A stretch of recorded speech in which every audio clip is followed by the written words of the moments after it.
Hi, everyone. I would like to introduce you to Ken, that I'm sharing the table at his studio in Perth at the moment. And he's a very, very special in what he does.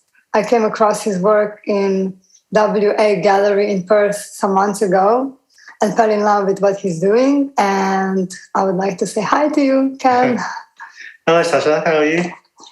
Pretty good. That's good. Thanks. Your work is so specific in what you do. How come you got so interested in this medium that you're using? And if you can say more about your work. Yeah, I'd love to. So I think the exhibition you're talking about is the one at the Art Gallery of Western Australia. And that was the zoetropes that were made for a music video for an artist called Tim Minchin, who's a very amazing Australian, Perth musician and comedian, all-round kind of amazing guy. So that exhibition was almost like the behind-the-scenes of the making of that music video. When Tim had asked me to do the music video for him, I was already playing around with designs on vinyl and on slip mats for DJs. So the designs would be animated when you spun them on the turntable. So when Tim asked me to do a music video, I thought, why don't I use what I'm already doing and animate the music video in this method, but with cutouts and make it 3D and make a whole world of, the song is about LA. So we thought about making the whole world on these discs and the zoetropes. So a really old, traditional, pre-cinema method of animating. And it's one of those kind of toys and those things I always kind of loved as a child, kind of just looking at, and it's always just magical thing to look at, and not thinking that I could make one myself. As a child, you just look at it and just think, how does that work? But yeah, to be able to work it out and then have this vision of making a 5-minute long music video just using zoetropes was, it's something that I get myself into. I'm always looking for new ways, I guess, to tell a story. And just this seemed like a really perfect way to tell the story of this particular song. It was just amazing to see how different technologies come together, like very rough, handmade stuff, and then the cameras and the phones and the rotation and everything turns into a completely new piece of body of work. Yeah. I recently came across another animated, or how shall we call it, mixed media video that is using a train. Can you say more about that one? Oh, yes. So this one was made after leaving LA. It was for a band in LA called Tune Yards. And the music video is called Hypnotized. And the song is very hypnotic when you listen to it. I was had this idea actually floating around for a while of using a train and just seeing a whole music video from the point of view of the train. So when they asked me to make a music video, they were really cool because they were like, you don't need to make zoetropes, don't do something that you've done before. So I thought, so I pitched them the idea of this train that I had for about a year now. And they loved the idea. So another thing I got myself into that I didn't know that it was possible to do. So when they said that they wanted to make it solely with a train, we then thought that it would be amazing to do it as a one-take video. I'd seen 1917, the movie that was done in one take, or appears to be done in one take. And after seeing that, I thought, I've got to try something with one take. So the train was just like a good challenge, I guess, to do it with. Yeah. So I guess in that video, you're playing with shadow a lot and with light and it's unbelievable how colorful and fully experiential it could be just to have one feature that moves around and uses shadow and light and different objects on the way to create these dynamics in one take. Yeah, I love playing with shadows and light and shade.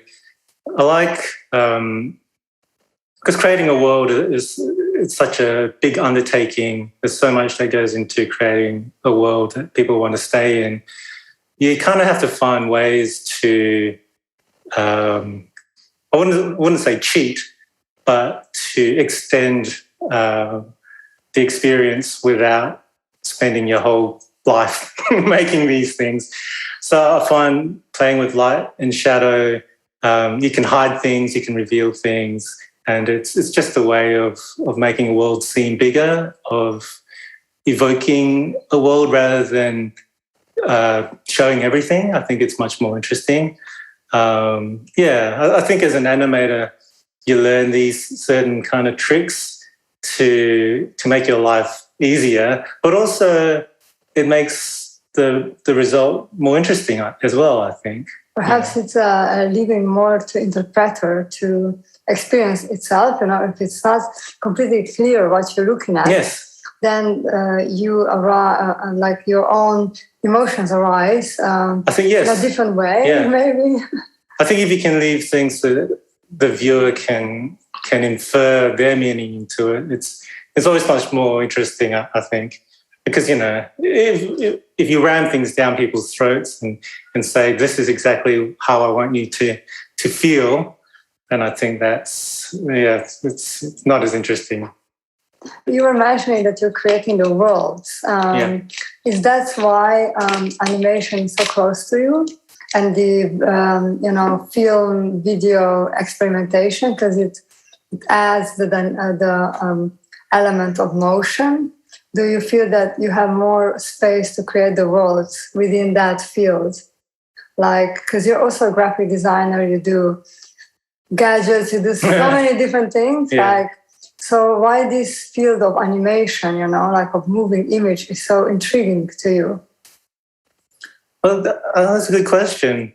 I guess I like doing things within my means, like things that I can do mostly myself. I'm quite, even though I do collaborate quite a bit, a lot of my experiments I do just involve me.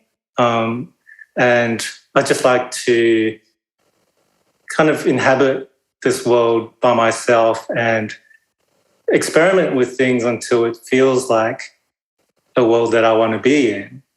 And then when it comes to actually making it, I guess I've already kind of worked it out myself. It's not like I've got a gang of people that we all kind of work together and try and make these things. It's mainly just me trying to achieve a particular look or effect. And then I guess just naturally it comes out when we go to make these things that, it appears like one person has kind of made it all. I think especially with leaving LA and Hypnotized, the Train music video, and even with the Jacob Collier music video, it feels like one person making all these things. And because it is, one person making all these things. Yeah. And I mentioned that you do gadgets. So I see on your table this interesting moving three-dimensional object that involves light and bird moving. Yeah. Can you say more about these experiments that you're doing? Yeah, I mean, it just goes back to just me trying to find. I'm always trying to look at new ways of being able to convey a story or say something kind of differently, I guess. So I've had this idea for a little while now, because you see these kind of things, but just as static kind of objects for signage and menu boards and that sort of a thing. And because I'm an animator, I look at these things and I think, well, if you just multiplied it, you could make it animate. So you just brought, basically you brought some, as you said, signage and stuff. You brought graphic design knowledge into yes, exactly. converting it into something new. Into an animation device, yeah.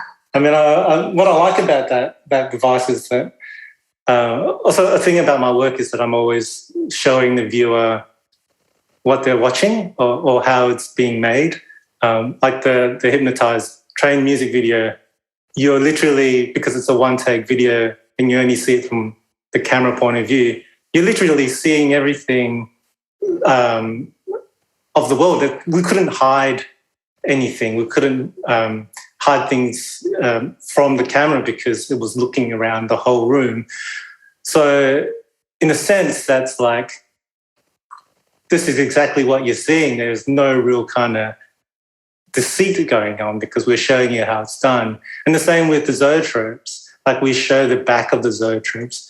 We're kind of showing that it's on a turntable. I like to show the work that's gone into making these animations. And I think with this particular device, with the bird, it's almost like reduced down to the core elements. Like it's completely transparent. You can see exactly what it is. And it's simple, but at the same time, you know, it can captivate you because it's a moving image. Yeah. And just a tiny little bit about the inspirations. Where do you find your inspirations? I need to ask this question. That's my biggest secret. No, it's not really. From swimming in your creek. Oh, yeah, that's more like a break from having to, or not having to, a break from thinking about all these ideas, I guess. It's just being in the present when you're in the creek. But I guess my inspirations just come from just a lot of things that I consume, like that I see online, the types of animations that I watch, the music that I listen to.